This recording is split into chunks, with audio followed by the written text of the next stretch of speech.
After an impassioned pregame speech by former MLB All-Star and Coach Mike Roberts' son, Brian Roberts, the Kettleers took the field against Bourne looking for their second win in a row.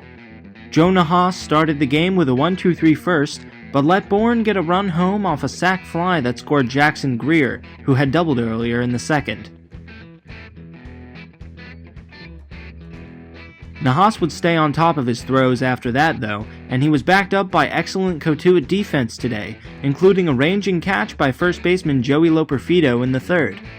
Cotuit's offense came to life in the third, with the Kettleers loading the bases on a double, a walk, and a single, which enabled Nick Gonzalez to score from third on a single poked to the gap at short by Christian Robinson, which Bourne couldn't make a play on. Joey Loperfido's glove shone again in the fourth as he made a diving catch on a line drive for the third out of the inning. In the bottom of the fourth, Nick Gonzalez would continue to wow Cotuit fans in this game as he took off around the bases after an errant pickoff throw from the Bourne pitcher, and receiving the go-ahead sign from Coach Roberts at third, he chugged down the line and slid home for the go-ahead run. Terrible throwing error at first base, and Gonzalez the alert base running to give the Kettleers a lead. In the fifth, Loperfido would continue to be the brick wall behind Nahas at first, grabbing another liner to end that inning. Nahas himself would continue on through the sixth inning, the first Cotuit starter to do so this season, ending his start with his 5th K of the day, which also marked a league-leading 27 strikeouts on the season. Casey Schmidt would come in relief in the 7th, and he would also impress with great control over his off-speed pitches, using them to strike out 2 in a row to end the inning. It was in the bottom of the 7th that the Kettleers would finally distance themselves from Bourne too. They did so with 3 straight doubles, the first by Parker Chavers, followed up by Matt Mervis to drive Chavers home, and topped off by Joey Loperfido, who drove Mervis home with his 3rd hit of the game for his first RBI of the season. Mervis comes on in and make it 4-1 Cotuit. 3 straight doubles with 2 outs for the Kettleers, and this time it's Loperfido who comes up with a score. Cotuit took care of it from there, with Loperfido fittingly assisting on the final putout of the game to close the door on an all-around great 4-1 win. Cotuit's pitching staff had arguably their best outing of the season, with a great start from Nahas and great relief from Schmidt, who put on a display with some nasty off-speed pitches. New bats were hot tonight, which we haven't previously seen, especially that of Joey Loperfido, who was also stellar in the field. If Cotuit continues to utilize the tools they showed they had today, they'll be in good shape to stay ahead of the Western Division. Cotuit is in Falmouth tomorrow to face the Commodores for the first time this season, before returning to Lowell Park on the 4th to face Falmouth again. For today's post-game interviews, we caught up with Coach Roberts, Joey Loperfido, and Casey Schmidt. And signing off for the Cotuit Kettleers, I'm Jacob Cohen. Coach, back-to-back games, your team was trailing early, albeit 1-0 games, nothing huge. How impressed were you with your team's ability to stay in the game and just to stay with it? Well, the first thing, Joe threw a tremendous 6 innings, yeah. And so when you're trailing and you have a mature starter like Joe on the mound, then you know you got a really good chance of catching up. Exactly. And I think that gives the whole team confidence. So that really makes the difference. And, we had 14 hits tonight, and I was really pleased with the way we swung the bat. The last couple games, you've had your son Brian in the dugout, and not only Brian, but you have Brian's kids as well, your grandchildren. How special is that for you to, as a longtime Cotuit coach, to see not just Brian but his kids as well? Yeah, Brian played at Chatham. I don't like that, but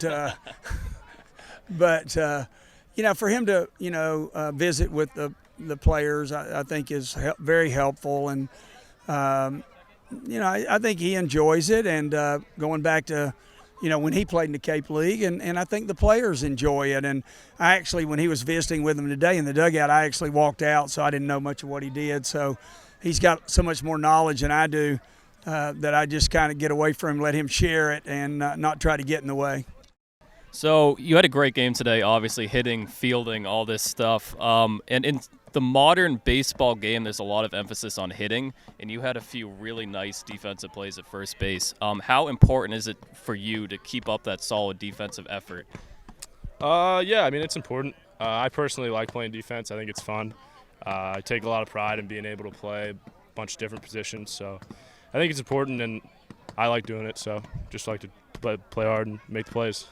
Your batting average was a little low coming into the game, but you were consistently making hard contact in these games. A great day at the plate today, double, a few hits. How great did it feel to finally get back in the hit column?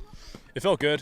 Just kind of feels like I'm settling at the plate. Had a first tough week and a half, honestly, coming in here, but made some adjustments and just kind of settling in there and feel comfortable and feel on time swinging. So you have all these different teammates from all over the country, but you also have Matt Mervis, who's your teammate at Duke, playing across from you in this game at third base. How nice is that to have a teammate that you played with in college, and now he gets to follow you here to Cotuit? Yeah, it's awesome. I love Merv.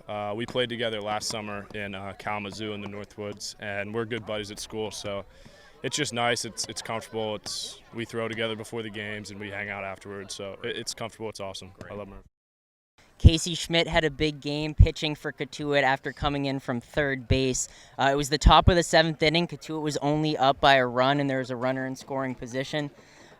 Just what's going through your head in that moment? Was there anything Coach said to you going into the top of the 7th? I just said, don't let that run go in. So, I just try to go in there and throw strikes and keep hitters off balance, and it will work today. You faced 8 batters. You retired all 8 batters. Just a great performance. You struck out half the batters you faced 4. I believe 3 of them were on off-speed pitches. When you really feel like you have it going, is it your off-speed pitch that's your put-away pitch, or do you like to mix it up? I certainly like to mix it up. I'll start a hitter off with a splitter. It doesn't bother me. I'll kind of I like to keep people off balance, like I said. So yeah. Coach's son, Brian Roberts, has been around the team the last few days. He was in the dugout giving a lengthy speech to you guys before the game. Has there been any advice he's given to you that you're going to take with you as you go along? One thing he said was to, just to deal with failure. And, this game is a game of failure, obviously. Then you succeed 3 times out of 10, and the other 7, you fail. So he just said that, he told all of us to, basically just, you got to deal with it, and you got to be able to move forward with it.